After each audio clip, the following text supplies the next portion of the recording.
Things that can be done at governmental level here, there's things that can be done at governmental level in Bangladesh and other countries where these disasters have happened, and there's things that consumers can do and there's things that retailers can do. So there's lots of different things that can be done, but the question is, what is the will to do them and how long they will take, and what is the strategic focus, or how is it that we're going to make sure that what needs to be done is actually carried out.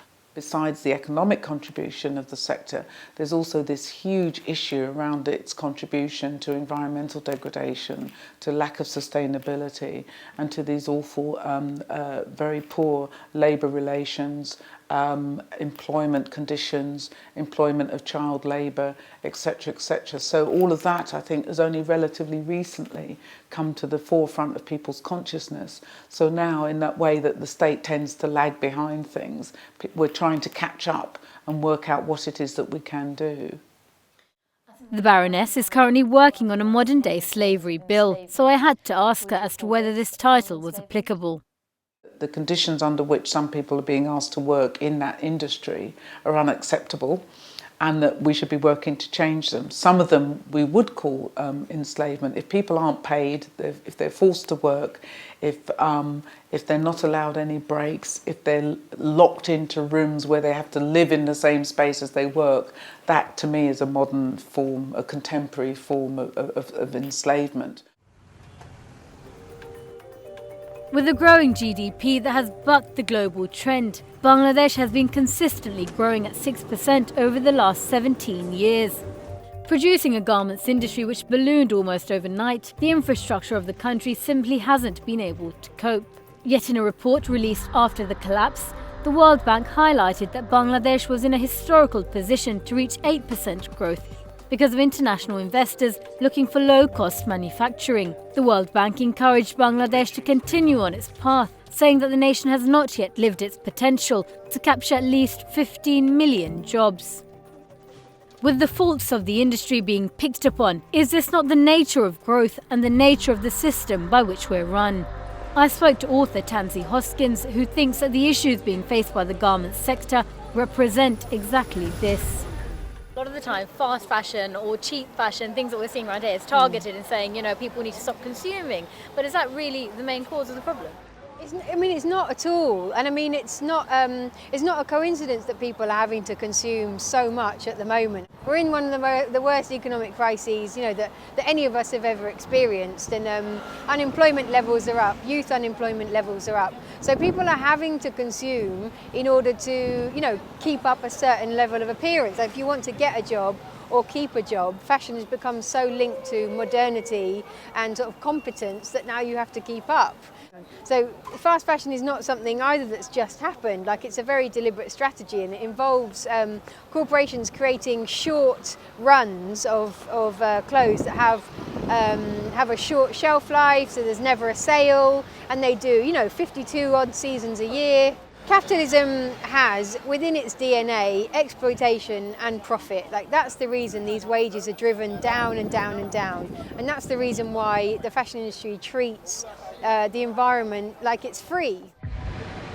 $1 billion industry with all of the money at the top and the garment workers right at the bottom of the chain. Every year we bury well over 1.2 million tons of clothing into landfills, clothing that no longer means anything to us. Investing money into this industry, we all play a role. The garments industry is one of the biggest in the world, and be a consumer, a business, a factory owner or worker, we all have a position in the chain. But we have examples laid out before us as to how we should determine our actions. Anywhere in the world where an injustice takes place, it is our duty to help the oppressed and to fight for the rights of those who are downtrodden. Our religion tells us to do this. And therefore, anywhere where people are being misused and abused, where they're being exploited, where they're being underpaid, we should raise a hue and cry and do our best to help. When it comes to people that are within our own faith tradition, no doubt the rights increase even more.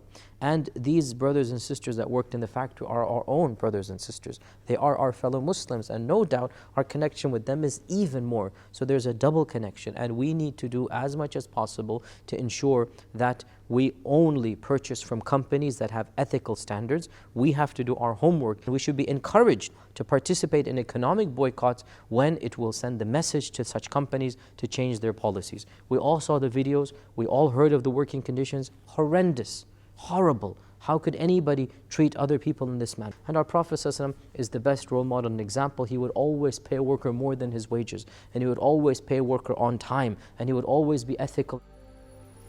Fashion Revolution Day was thought up post Rana Plaza last year as a day of activism to incite change in the industry. Kerry Summers, its founder, spoke to me about transparency and as to why this year the Fashion Revolution Day team have been asking people all over the world to ask who made their clothes, tweeting pictures, asking questions, forming a connection to those that are making their clothes, reconnecting that chain. Not only do consumers not know where their clothes are made, but brands don't know where their clothes are made.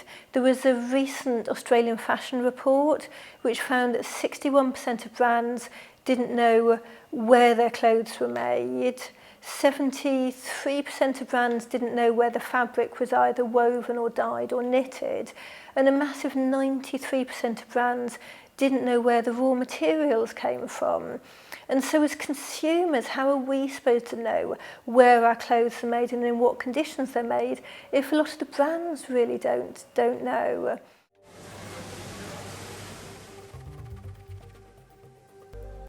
One of the things that stood out post Rana Plaza was that many brands didn't know whether they may have had garments being produced in the complex. Transparency in the chain brings about all of the different players concerned. The governments, the factory owners, manufacturers, buyers and consumers. What sort of an impact can we have from here in Britain to those overseas? It's all about people saying enough is enough, you know, both consumers and producers at the small scale end of the fashion industry saying we've had enough, we've got to really do something to make stuff change. Around the world today, more than 50 countries have come together calling for a fashion revolution. Activists all over the world highlighting the importance of this cause, with many questions raised and still being explored. This year, a focus on transparency throughout the chain and knowing what we are buying into aims to reconnect that thread, the thread from the garment maker to the one wearing the clothes. Aspirational fashion is not just for the consumer. We've been somehow looking at Ursula de Castro told me last year that this was the change that needed to happen. consumer who is allowed to aspire. A year in, the process has begun.